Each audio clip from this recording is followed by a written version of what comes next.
The late icon will be lying in state at the stadium in Calabar, area slated for 4 o'clock, but time is going. So we want to give an opportunity for them to depart on time so that others will have the opportunity to pay their respects. But over and above that, many of our colleagues are already at the airport on their way to Calabar. They will join you for a night of tribute today, which is supposed to start by 6 o'clock. And the Senate President will be attending that event. So I hope to be with you in Calabar by 6 p.m.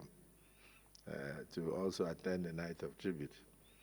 But in the meantime, I want to thank all my colleagues for their contributions and to recognize that here we have Mrs. Ishaga Catherine Wires in person attending this event. We have Donna Wires attending this event.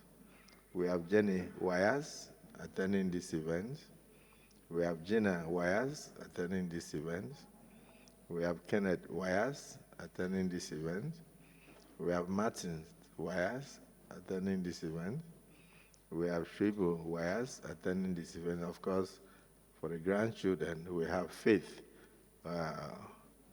Onwachuku. We have Ushuma Ayim Odi. We have Doris Ayim. We have Chukuma Uchendu. We have Teresa Edagugo. And of course, Dr. Professor D.C. Ename. Also in our midst. You're all welcome to the Nigerian Senate.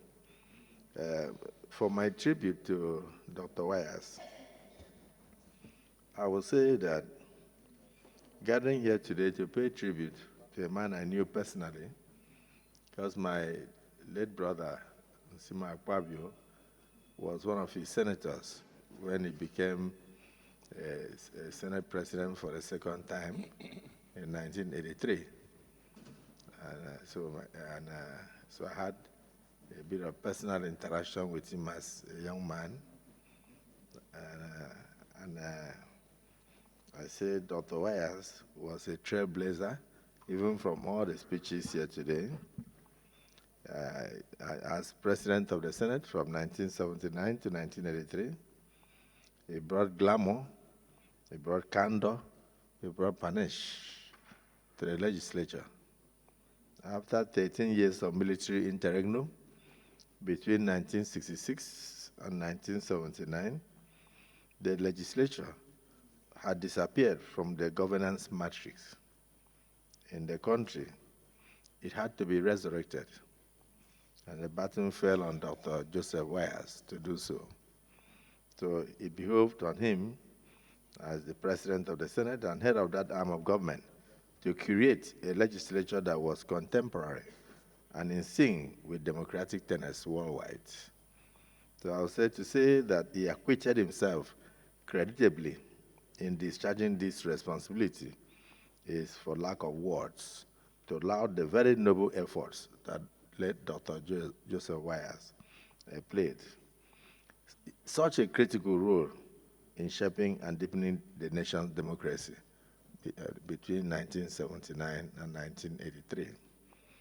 The Second Republic, coming after 13 years of military rule, was a learning curve, serious learning curve, because they didn't have any precedents at that time. And so he had to take politicians who were gifted in the act to chart the old beaten path of the nation's democracy. So Dr. Joseph Wires led that pack.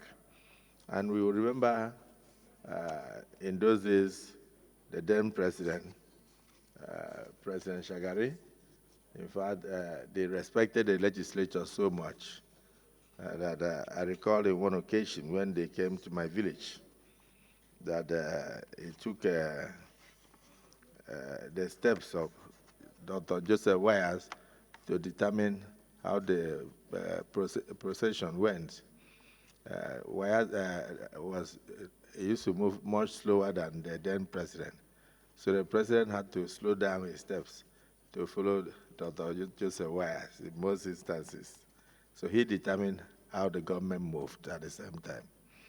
So Wires headed the legislature, performed the task with assiduous competence and gave that arm of government a pride of place. I made the then Cross River State very proud. I was a Cross Riverian at that time, before I became an Akwa Ibom son. And I was very proud of the role that he played in the governance structure at the time. It is the seed of that flourishing legislature that is sowed that we are still reaping today. That's what we are still reaping today. I recall the Senate of the Second Republic and the men of timber and caliber, in fact, men of caterpillar in those days, who were members of that hallowed chamber. I recall the late Dr. Olushara Saraki, who was the leader of the House. I recall the late Victor Akan, who was more or less like the financier of all the political structure of the then NPN, National Party of Nigeria. I recall the late Donald Etiebet, who was like a boy to late Dr. Joseph Wires, and he rewarded him with the governorship of Cross River State, that though it lasted for just 3 months before the military came again. But I recall also the late national chairman of the party. In fact, if you went to any occasion and you not taste his wine made in Paris, it means you were not in that function. So those were the men. There was one sticking point about all of them. They were all patriots and they were all nationalists. Like my friend, my brother pointed out, there was no need for EFCC or anything because they ran the country selflessly and sacrificially. So there was no point setting up a corruption agency to run after them. And I do hope now that we are doing the same, that there will not be any need for the corruption agency to exist any longer. So I must say that late Dr. Joe Wires was a believer in one Nigeria. He was quoted to have said, and I want to quote, that the country needs to remain one to achieve its long-term goals.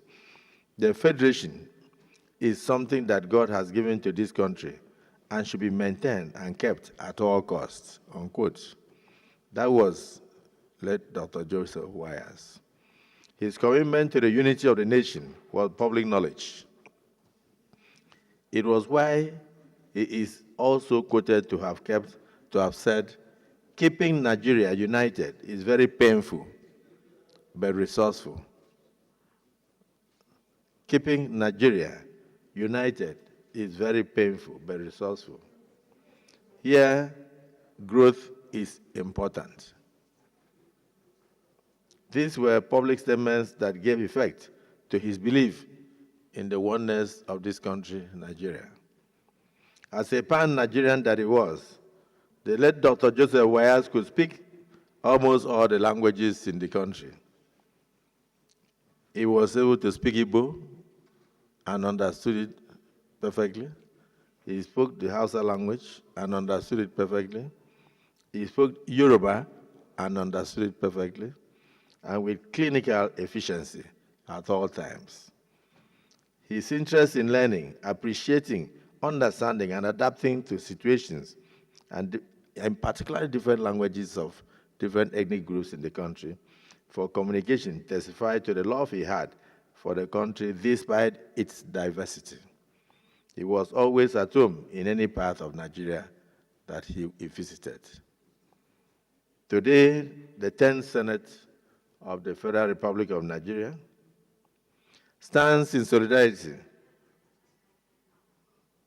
to bid farewell to this quintessential politician, a patriotic Nigerian, a nationalist of the deepest dye. At 80, the elder statesman was a national asset, and his demise is a colossal, very collateral loss to our dear nation.